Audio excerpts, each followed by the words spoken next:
Hello friends, कैसे हो सब। आई होप अच्छे होंगे। तो welcome to my channel and मेरा नाम जलशा है एंड हम यहाँ पे कर रहे हैं अपना सेकंड चैप्टर, जिसकी फर्स्ट क्लास में मैंने इंट्रोडक्शन टू प्रॉब्लम सॉल्विंग दिया था। आज की हमारी सेकंड क्लास एल्गोरिदम के बारे में है। तो चलते हैं हम अपने टॉपिक पे। अगर आपने मेरी लास्ट वीडियो नहीं देखी है तो आप देख लीजिएगा, उसका लिंक आपको डिस्क्रिप्शन बॉक्स में मिल जाएगा। देन स्टार्ट करते हैं टाइम वेस्ट ना करते हुए।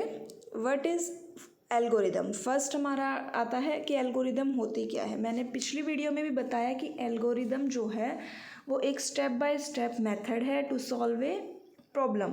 और एल्गोरिदम कब यूज़ होती है, जब हमारे पास एक सिंगल पाथ हो या एक सिंगल आउटपुट होना चाहिए, एक सिंगल पाथ होनी चाहिए हमारे पास आउटपुट तक रीच करने के लिए। जैसे अगर हम एक नीचे मैंने एक एग्जांपल दिया है, algorithm for find sum of two numbers. तो हम कैसे लिखेंगे। फर्स्ट स्टेप में हमने लिखा enter two number and store किया उसको कहीं पर। सेकंड स्टेप में add two number and third है हमारा प्रिंट ऐड। तो ये तीन स्टेप्स हमारे क्या हो गए, ये हमारी हो गई एक algorithm to find the sum of two numbers. उसके बाद आते हैं हम characteristics of a good algorithm. अब एक अच्छी एल्गोरिदम लिखने के लिए क्या क्या कैरेक्टरिस्टिक्स होने चाहिए हमारे पास। तो फर्स्ट हमारे पास होना चाहिए पॉइंट है वो जो है प्रीसीजन, मीन्स कि वो प्रिसाइज होनी चाहिए, डिफाइंड होने चाहिए, सभी स्टेप्स अच्छे से डिफाइंड होने चाहिए हमारे पास। सेकंड है यूनिकनेस। यूनिकनेस का मतलब क्या है कि जो रिज़ल्ट है वो यूनिकली डिफ़ाइन होना चाहिए, कि मीन्स कि जो हमारा रिज़ल्ट है वो हमारी इनपुट पर, और अगर उसमें प्रीवियस आउटपुट यूज़ हुई है तो उसके ऊपर डिपेंड होना चाहिए। थर्ड है फाइनाइटनेस। कि फाइनाइटनेस का मतलब क्या होता है कि एल्गोरिदम का हमेशा एक एंडिंग पॉइंट होना चाहिए, कुछ स्टेप्स के बाद वो स्टॉप हो जानी चाहिए। फोर्थ है इनपुट, एल्गोरिदम कोई ना कोई इनपुट रिसीव करेगा। एंड फिफ्थ है आउटपुट, एल्गोरिदम हमारी कोई ना कोई आउटपुट प्रोड्यूस करेगी। तो ये हमारे 5 कैरेक्टरिस्टिक्स थे। फर्स्ट है प्रिसाइज होना चाहिए, सेकंड यूनिकनेस होनी चाहिए, third finiteness, fourth input and fifth output. Next आता है कि एल्गोरिदम लिखने से पहले हमें क्या क्या पता होना चाहिए, हमें क्या जानना चाहिए। तो हमें जानना चाहिए कि क्या इनपुट ले रहा है वो यूज़र से, उसके ऊपर क्या प्रोसेसिंग होगी, उस आउटपुट को या उस रिज़ल्ट को लेने के लिए हमें क्या प्रोसेसिंग करनी पड़ेगी। एंड थर्ड कि हमारी आउटपुट यूज़र क्या चाहता है। तो 3 चीज़ें हमें पता होनी चाहिए कि यूज़र से क्या इनपुट लेगा और यूज़र से को क्या आउटपुट देगा। एंड प्रोसेसिंग मीन्स कि उस आउटपुट तक पहुंचने के लिए क्या उसके ऊपर ऑपरेशंस परफॉर्म किए जाएंगे। तो ये 3 बातें हमें पता होनी चाहिए। नेक्स्ट चलते हैं रिप्रेजेंटेशन ऑफ एल्गोरिदम्स। तो हमारे पास 2 मेथड्स होते हैं एक एल्गोरिदम को रिप्रेजेंट करने के। फर्स्ट है फ्लो चार्ट एंड सेकंड है pseudo code. One by one इसको डिस्कस करते हैं। फर्स्ट है फ्लो चार्ट। तो जो फ्लो चार्ट होता है, जैसे हमें पता है कि फ्लो चार्ट हमारे एल्गोरिदम को डायग्रामेटिकली शो करता है, मीन्स कि वो कुछ सिंबल्स शेप्स यूज़ करता है हमारे एल्गोरिदम को डिफाइन करने के लिए, शो करने के लिए। तो क्या है ये flow chart? Is an visual representation of N algorithm. It is a diagram made up of some shapes that connected by arrows। अब यहाँ पे जो शेप्स होती है वो कोई ना कोई स्टेप शो करती है, और जो एरो होती है वो एक प्रोसेस को या एक स्टेप्स को दूसरे स्टेप्स के बीच में रिलेशनशिप ड्रॉ करवाती है। ये हमारे पास कुछ सिंबल्स हैं, जैसे एक फर्स्ट है ओवल। अगर ओवल में हम किसको रिप्रेजेंट करते हैं, ओवल के अंदर स्टार्ट और एंड पॉइंट आता है। एरो हमारा एक कनेक्टर है जो रिलेशनशिप शो करेगा शेप्स के बीच में। थर्ड है एक पैरेललोग्राम। पैरेललोग्राम के अंदर हम इनपुट लिखते हैं और हमारी आउटपुट लिखते हैं। फोर्थ है रेक्टेंगल। रेक्टेंगल के एक प्रोसेस है, इसके अंदर क्या वो ऑपरेशंस परफॉर्म हो रहे हैं वो लिखे जाएंगे। फिफ्थ है डायमंड। डायमंड के अंदर डिसीजंस क्या लेना है हमें वो शो करता है, मीन्स कि अगर इफ एल्स लग रहा है तो वो यहाँ पे शो किया जाएगा। तो ये सिंबल्स है ओवल, एरो, पैरेललोग्राम, रेक्टेंगल और डायमंड। स्टार्ट और एंड शो करता है। ओवल एरो है, इनपुट आउटपुट पैरेललोग्राम में है, प्रोसेस रेक्टेंगल के अंदर आती है और डिसीजन के अंदर डिसीजन डायमंड्स के अंदर आता है। तो यहाँ पे मैंने एक सिंपल सा फ्लो चार्ट बनाया है, जो हमने पीछे एल्गोरिदम बनाई थी जिसकी सम ऑफ 2 नंबर की, तो उसका फ्लो चार्ट कैसे होगा। ये हमने ओवल शेप में स्टार्ट लिखा, फिर हमने ये पैरेललोग्राम में लिखा कि एंटर ए और बी नंबर, फिर प्रोसेस किया हमने रेक्टेंगल के अंदर add is equal to A plus B, फिर हमारी आउटपुट किस में आई, हमारी पैरेललोग्राम में प्रिंट ऐड, और यहाँ पे हो गया स्टॉप। तो ये हमारा सिंपल सा फ्लो चार्ट था।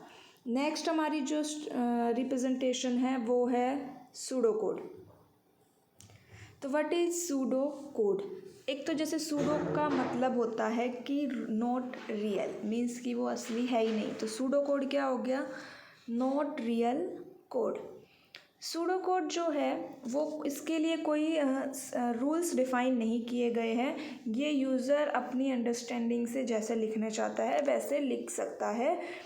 एग्जीक्यूट उसको, इस प्रोग्राम को या इस सूडो कोड को कंप्यूटर डायरेक्टली एग्जीक्यूट नहीं करता, ये केवल ह्यूमन रीडिंग के लिए है। इसमें जो है डिटेल्ड डिस्क्रिप्शन ऑफ इंस्ट्रक्शन होता है, और या हम कहें कि it is a non formal language that help programmers to write algorithm. No specific standard for writing this exist. कुछ कीवर्ड्स लिखे हुए हैं जो सूडो कोड में हम यूज़ करते हैं, जैसे input, compute, print, increment, decrement, if, else, while और ट्रू फॉल्स। तो सूडो कोड क्या होता है, सूडो कोड मीन्स कि जो यूज़र अपनी लैंग्वेज में लिखता है, अब एक डिटेल्ड डिस्क्रिप्शन में लिखता है जिसके लिए कोई स्टैंडर्ड मेंशन नहीं किया गया है, और ये कंप्यूटर इसको डायरेक्टली एग्जीक्यूट नहीं कर सकता। अब जैसे ये एक सिंपल सा हमने सूडो कोड लिखा सम ऑफ 2 नंबर का। यहाँ पे हमने पहला स्टेप है इनपुट ए बी, फिर हमने लिखा compute S is equal to A B and print S. तो ये हो गया सूडो कोड। नेक्स्ट आता है flow of control. Flow of control क्या होता है, मीन्स कि जो हमने स्टेप लिखे हैं वो किस तरह से प्रोसेस होंगे, उस प्रोसेस का फ्लो कैसे होगा, वो होता है फ्लो ऑफ कंट्रोल। अब हमारे पास 3 वेज हैं जिससे हमारा प्रोसेस का फ्लो जो है वो डिफाइन किया जा सकता है या डिस्क्राइब किया जा सकता है। फर्स्ट है हमारा सीक्वेंस, सेकंड है सिलेक्शन एंड थर्ड है रिपीटेशन। सीक्वेंस का मतलब क्या हो गया, सीक्वेंस का मतलब है कि जो हमारी स्टेटमेंट्स है वो एक के बाद एक एग्जीक्यूट होंगी। सिलेक्शन में क्या होता है, सिलेक्शन में होता है कि जो हमारी स्टेटमेंट्स है वो किसी ना किसी कंडीशन के ऊपर डिपेंड करती है, जैसे कंडीशनल्स हो गया, इफ़ एल्स पे डिपेंड करती है। थर्ड है रिपीटेशन। रिपीटेशन का मतलब होता है कि हम एक प्रोसेस को कुछ गिवन नंबर ऑफ टाइम्स के लिए रिपीट करना चाहते हैं, जैसे कि फॉर लूप है, वाइल लूप है, इतने टाइम के लिए हम उसको रिपीट करना चाहते हैं। तो ये हमारे थे फ्लो ऑफ कंट्रोल। नेक्स्ट और हमारा ये आज का लास्ट टॉपिक है, इसका है डीकम्पोजिशन। डीकम्पोजिशन क्या होता है, डीकम्पोजिशन मीन्स कि जैसे नाम से पता चल रहा है कि डीकम्पोज करना, ब्रेक डाउन करना। जो हमारा कॉम्प्लेक्स प्रॉब्लम्स होती है उनको छोटे छोटे मॉड्यूल्स में हमने डिवाइड कर दिया, ब्रेक डाउन कर दिया, वो होता है डीकम्पोजिशन। इसके बेनिफिट्स क्या होते हैं कि अगर जितने भी हमारे अगर छोटे छोटे सब प्रॉब्लम्स होंगी, सब प्रोग्राम्स होंगे, उसको हर अलग अलग टीम जो है उसके ऊपर इंडिपेंडेंटली उसको सॉल्व कर सकती है, और हम हर एक मॉड्यूल के लिए एक एक्सपर्ट्स टीम को दे सकते हैं सॉल्व करने के लिए। Once the individual sub problems are solved, it is necessary to test them for their correctness and integrate them to get the complete solution. तो आज के हमने टॉपिक में जो रीड किया वो हम रिवाइज करते हैं एक बार। हमने देखा कि एल्गोरिदम क्या होती है, algorithm step by step methods होते हैं। कैरेक्टरिस्टिक्स क्या होने चाहिए गुड एल्गोरिदम के, वो प्रिसाइज होनी चाहिए, यूनिकनेस होना चाहिए, फाइनाइटनेस होनी चाहिए, इनपुट होगी और एक आउटपुट देगा। हमें क्या पता होना चाहिए कि एल्गोरिदम लिखने से पहले कि यूज़र से क्या इनपुट लेनी है, यूज़र क्या आउटपुट चाहता है, और उनके बीच का क्या प्रोसेसिंग उनमें परफॉर्म होगी।